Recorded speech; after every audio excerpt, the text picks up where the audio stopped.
Um, Thanks for joining us tonight. I'm turning my mic. Welcome. Thanks for making it back to our normal location gathering together.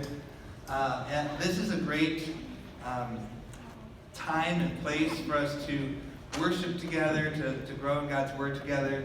But if you want to grow in community, the small groups, the life groups that Maddie mentioned earlier, are really the place where you can do that. This space isn't designed for a deep community. It's designed for an introduction to community.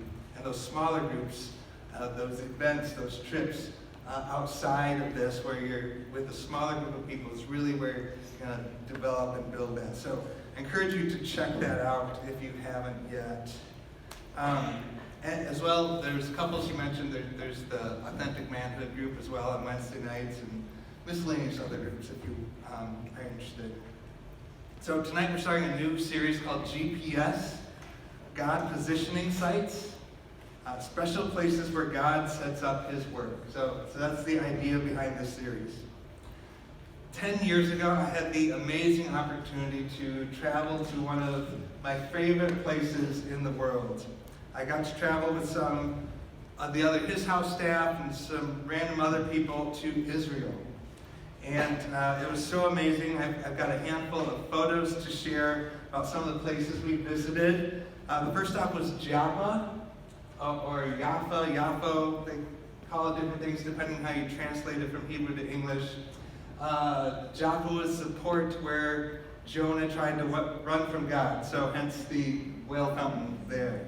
It was also the place where the Apostle Peter stayed with a leather worker named Simon when God told him to go to Cornelius' house and share the gospel with the first non-Jewish people to become Christians.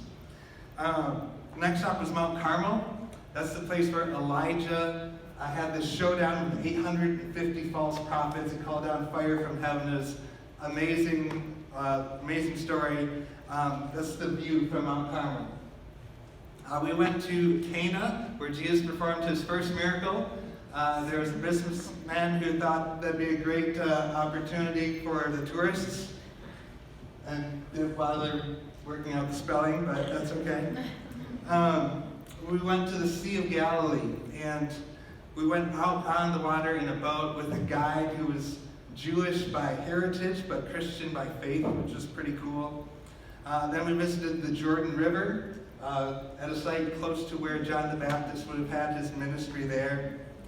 I got to ride a camel with my friend Scott Perry somewhere in the Negev desert. We visited the valley of Elah and saw the dried up creek bed where King David, before he was king, picked up the smooth stone that killed Goliath. We also stayed in Jerusalem for a few days. And this is kind of a neat perspective. Up at the top, the gold there is the Dome of the Rock. It's an Islamic mosque that is built on the site where Solomon's temple was.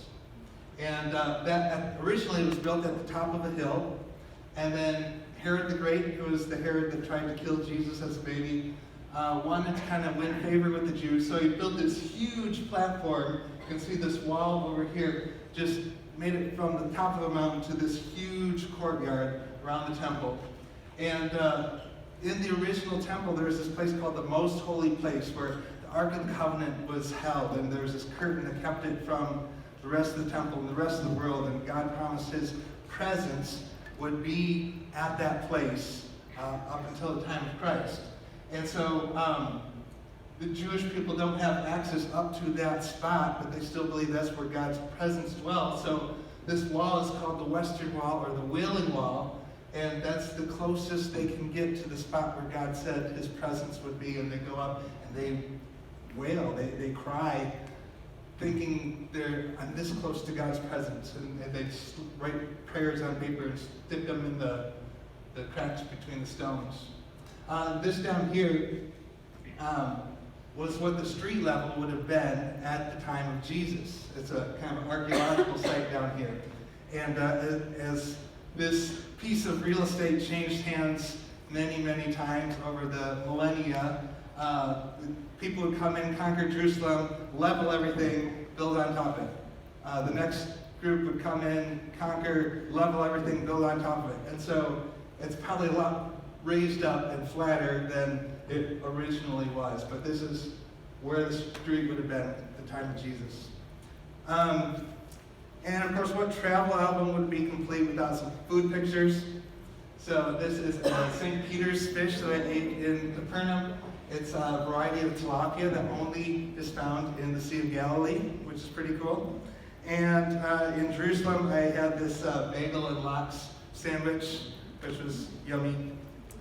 But the best part of the trip was being in the actual physical locations where that the Bible talks about. Going into the trip, I thought it would be good source of teaching material, good source of photos. But being at those places, I had an emotional connection that I wasn't expecting, being at those locations. And I can't really explain that, but it was cool. On that trip, I gained insights about some of those physical locations that I never realized before. Places that were special or important to God and His plans. We don't often think of physical places as having spiritual importance or spiritual significance. There are some seemingly random places where God just chooses to make special. Not because of anything else other than He chooses that. Maybe you can identify with that. Maybe there's a special place that you connect with really good time with God. Maybe a place of peace or rest, or catching a vision for a call to action. Maybe a retreat or a mission trip or a small group location where God called you to take steps that really grew you into who you are today. Maybe a location that you associate with a particular blessing or a season of blessing. But there's other locations in our lives that don't really have a special spot. There's kind of the opposite, those dark places. Can God redeem those? Can God use those dark places too? He can, and sometimes more powerfully than the other places. There are locations we may associate with loss or pain. Places that seem to be claimed for evil, where devastation has happened. Places where we felt like God abandoned us, or where the struggle never seems to let up. Some of us feel like those dark places, there's locations for those a lot more than there are locations of the blessings. But yes, God can use even those dark stops along a path to a good destination. So tonight we're going to look at a location that initially seems completely bleak. The darkest of dark, a site of intense testing, but a place that God redeemed in a way that was beyond anyone's imagination. So it's in Genesis 22. I'm not going to put it up, so I encourage you to pull out a Bible or Bible app. If you don't have either of those, I'm sure a friend nearby can either help you get the Bible app on your phone or pass a paper Bible from the center aisle to you and help you navigate either one of those. We're going to introduce tonight's special Bible site with a situation that is just unthinkable testing.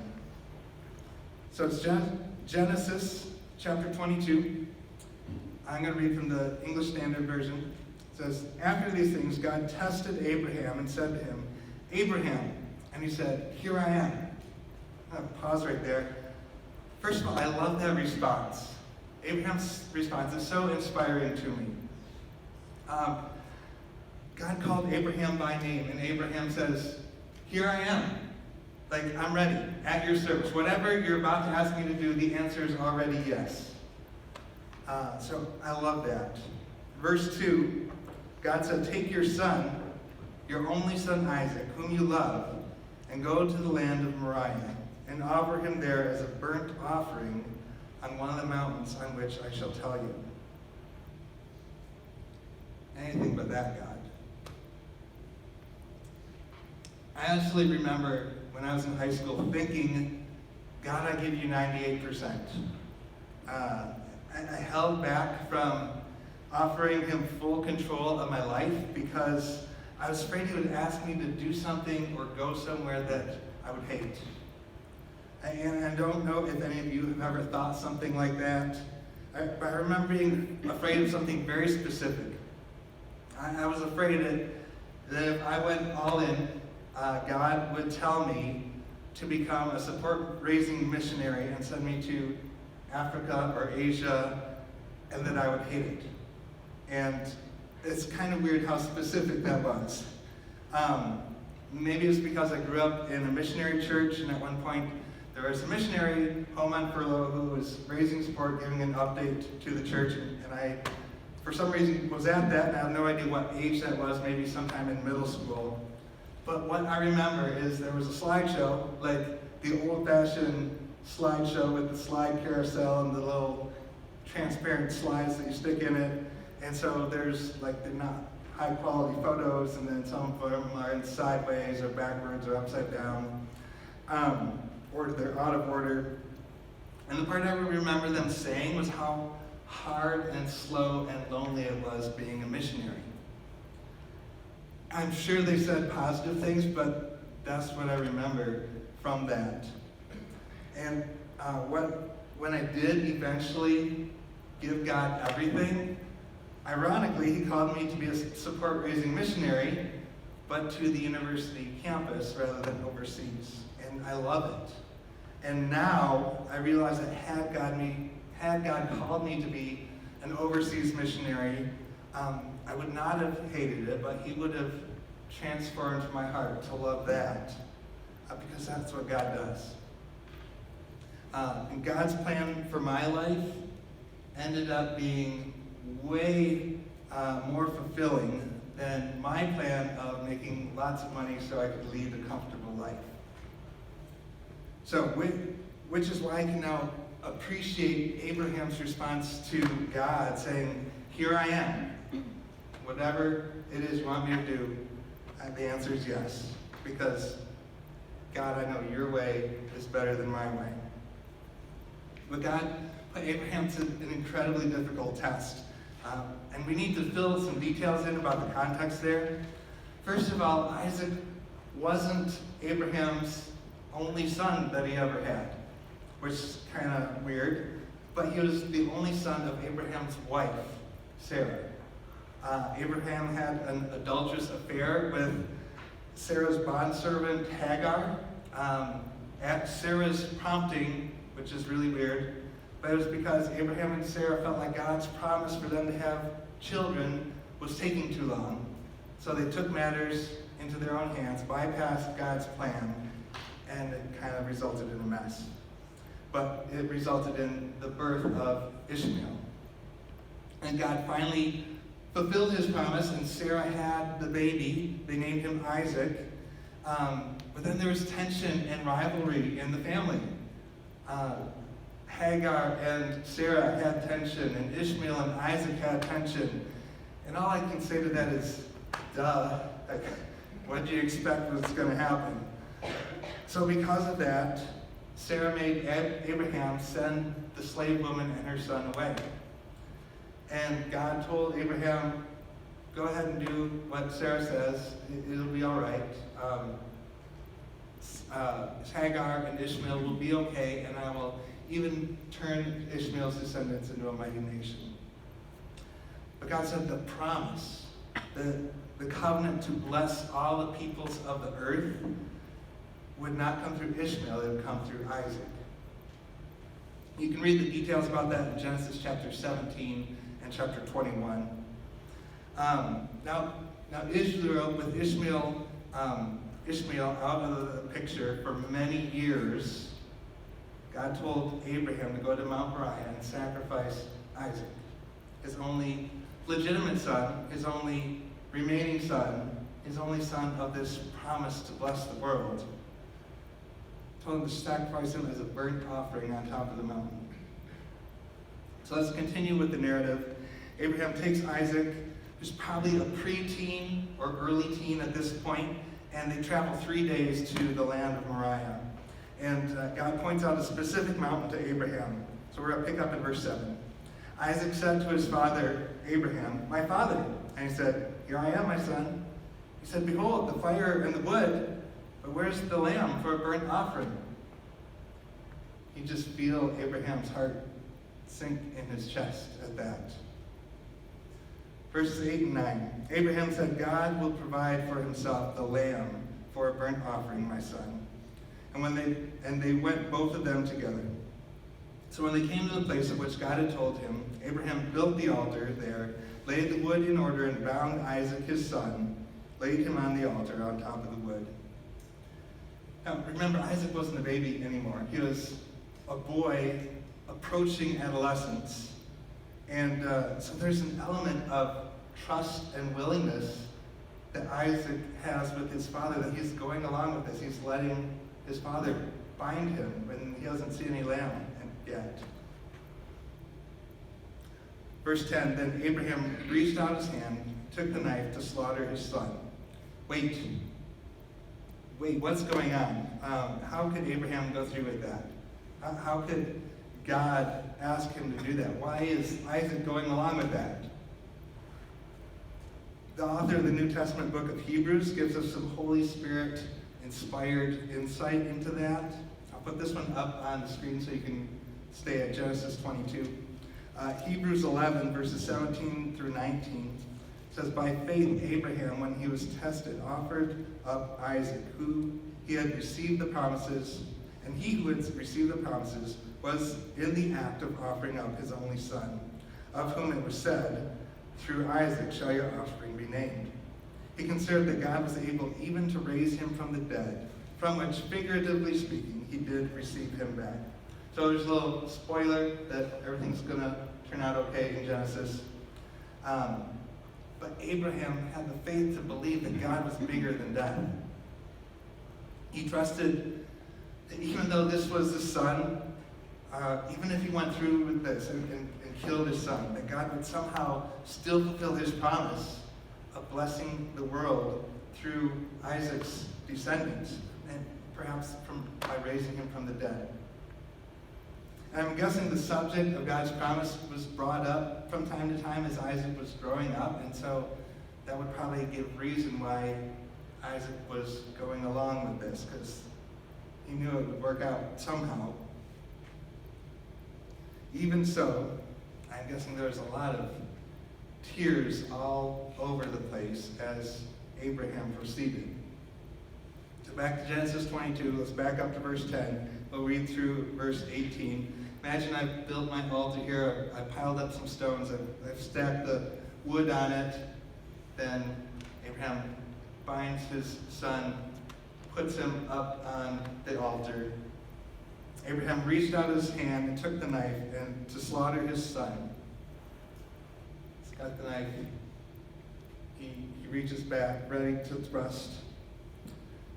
But the angel of the Lord called to him from heaven and said, "Abraham, Abraham." Just imagine him quickly stepping back and the knife clattering to the ground. He said, "Here I am." He said, "Do not lay a hand on the boy or do anything to him, for now I know that you fear God, seeing you have not withheld your son, your only son, from me." Abraham lifted up his eyes and looked, and behold, behind him was a ram caught in a thicket by his horns. Abraham went and took the ram and offered it up as a burnt offering instead of his son. So Abraham called the name of that place, "The Lord will provide." As is said to this day, "On the mount of the Lord it shall be provided." And the angel of the Lord called to Abraham a second time from heaven, said, "By myself I have sworn, declares the Lord, because you have done this and have not withheld your son, your only son, I will surely bless you. I will surely multiply your offspring as the stars of the heaven, as the sand that is on the seashore. And your offspring shall possess the gate of his enemies. And in your offspring shall all the nations of the earth be blessed, because you have obeyed my voice." So God took a place that by all appearances was going to be remembered as a place of deep pain and darkness and confusion, like serious PTSD, and he redeemed that location. He turned it into a site of blessing instead. Not only did we see that in the immediate situation, But God used this very location for something amazing, even unthinkable, that would happen centuries later. So let's take a look at this place on the map. This is a topographical map. This is the place where Abraham offered up Isaac. This would have been the peak of the mountain at the time. You can see a valley here and a taller mountain over here. So it wasn't the grandest view. It wasn't the special place. There's bigger mountains nearby, but it's just a place that God picked. So let's put some modern map guides on there. Here's a little picture of where this is, which is kind of interesting. And here's a modern satellite view of the site. Here's the Dome with the Rock, built on the site where Solomon's temple was built. And the courtyard, they said Herod built up, wasn't just this, it was this whole big rectangle. Huge stones there that just build up the whole top of the mountain. So, how do we know that this hilltop in Jerusalem was that place? 2 Chronicles 3:1 says, "Then Solomon began to build the house of the Lord in Jerusalem on Mount Moriah." Would have been at the top of the mountain. The fact that this is the location that God used to build his temple, representing his physical presence until the time of Jesus, that's pretty cool. That's even more amazing that God chose this location to be the place he would fulfill that promise to Abraham of blessing the nations. He did that, God did that by sacrificing his own son and raising him from the dead. Look at verses 16 through 18 again in Genesis 22. I'll just focus on the underlying parts for now. "Because you have done this and have not withheld your son, your only son, I will surely bless you. Your offspring shall possess the gates of his enemies, and in your offspring shall all the nations of the earth be blessed, because you have obeyed my voice." So God knew his plan from the beginning. He was not going to let Abraham go through with killing his son as a burnt offering. Jeremiah 7:30 tells us that it never crossed God's mind to want his people to make their children pass through fire. Also with his plan, God knew how and when and who would be the offspring that he would bless the nations on the earth. And it would come through Jesus, who was God's only son, his only born son. So in effect, God was telling Abraham, because you have not withheld your only son, I will not withhold my only son. John 3:16, the most quotable verse in the Bible, Jesus said, "For God so loved the world that he gave his only son, that whoever believes in him should not perish but have eternal life." Again, as with Abraham, it would not have been easy for God the Father to do this emotionally. And again, there was willing participation on behalf of the Son, though in this case it was actually his idea. He volunteered to be the sacrifice. So where did this happen to Jesus? Let's go back to our map of Jerusalem. This is where Jesus was betrayed by Judas. This is where the temple guards brought him before the religious council and he was condemned. This is where they brought him before the Roman governor who officialized that death sentence. Up there, Golgotha, is a possible site for there. It might be over here, is the place of the cross where Jesus died. And then there's a potential site of the garden tomb where Jesus' body was laid. So these sites are all around the site where Abraham offered his son. And at the moment when Jesus died, God did something right there on the top of Mount Moriah. Matthew 27:51 50 and 51 says, "And Jesus cried out again with a loud voice and yielded up his spirit.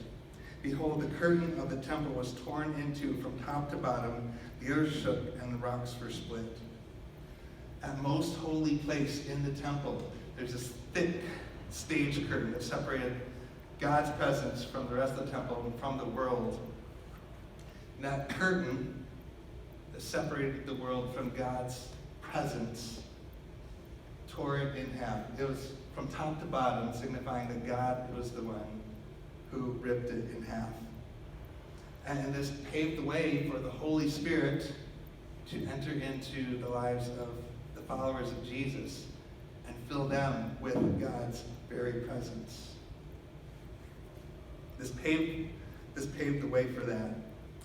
And I just love how God used and reused this special location. It wasn't because it was a beautiful place, it was just a place that he picked. First to test Abraham, then to build the temple, which would be Israel's center of worship for centuries. Finally, as a focal point of Jesus' sacrifice and resurrection. When God brought what he asked Abraham to do full circle, sacrifice his own son, whom he brought back from the dead. So how are we going to apply this? What should we do with this? What's a modern step that we can take from this? Our takeaway is going to have two parts. Both have to do with God's response to Abraham's obedience and his faith. The idea of God telling Abraham, because you did this, I will do that. Because you did not withhold your son, I will bless the world through him. But you know what? Isaac, that son, didn't fulfill that blessing. Isaac's son, Jacob, who was called Israel, didn't fulfill that blessing. King David didn't fulfill that blessing. It happened about 42 generations later, which is a really long time. God didn't forget about that promise in all that time. He was moving people and things and situations, even kingdoms and empires, into place so that he established the first covenant that was built on the law, so that would pave the way for the second covenant that would be built on grace. And during all that time, God was positioning everything so that the timing would be just right when he sent Jesus. And Jesus did possess the gate of his enemy, and we're going to learn a little bit about that location next week. But Jesus is still fulfilling the second part of that blessing, to bless all the nations of the world. Not every people group has heard about Jesus. Not all of them have had the opportunity to respond to the gospel. But Jesus is still actively working on that through the church, through followers of Jesus who are helping others follow Jesus, through people who are willing to say, "Here I am. Whatever you say, I'm in." So our first takeaway is something for us to remind ourselves when we need a little faith boost. Maybe we're in one of those dark places or a complacent place. Wherever I'm at right now, you're welcome to take that physically or figuratively. Wherever I'm at right now, God's at work establishing a path for the future. Wherever I'm at right now, God's at work establishing a good path for the future. Even when we don't see it, even when there's pain along the way, even when it's confusing or challenging or takes a long time, God's always at work. Like the song says, he's our way maker. The other takeaway also has to do with that core idea of God telling Abraham, because you did this, I will do that. And we have to remember that Abraham didn't know how it was all going to work out.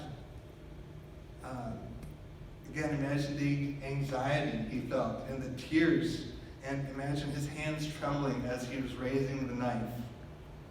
Yet in faith, he obeyed anyway. God said, because you did this, I will.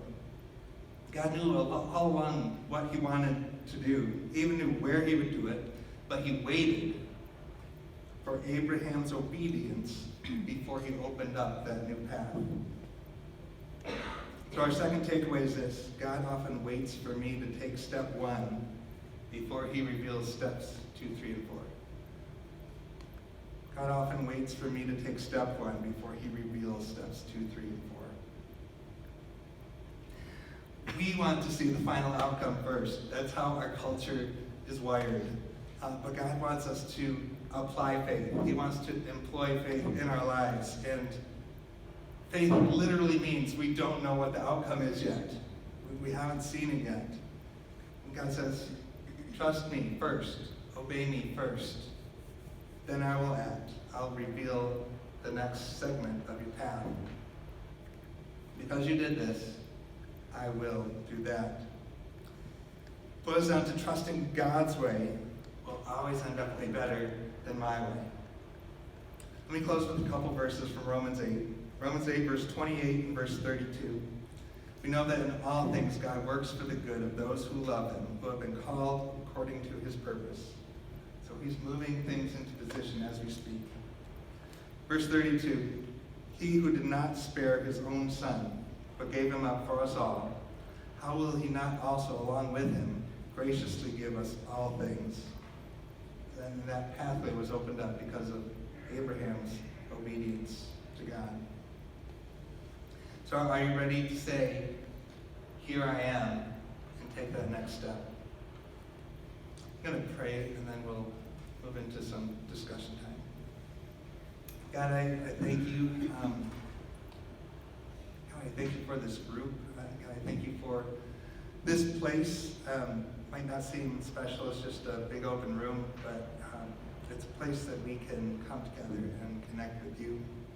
God, we thank you that you recorded these stories from history in your word, and that we can learn from them. We can see how you moved when things seemed dark, when things seemed unclear, confusing, and you turned it into something amazing, better than anyone could have imagined, God. We thank you that we can be the recipients of that in the age that we live in, God.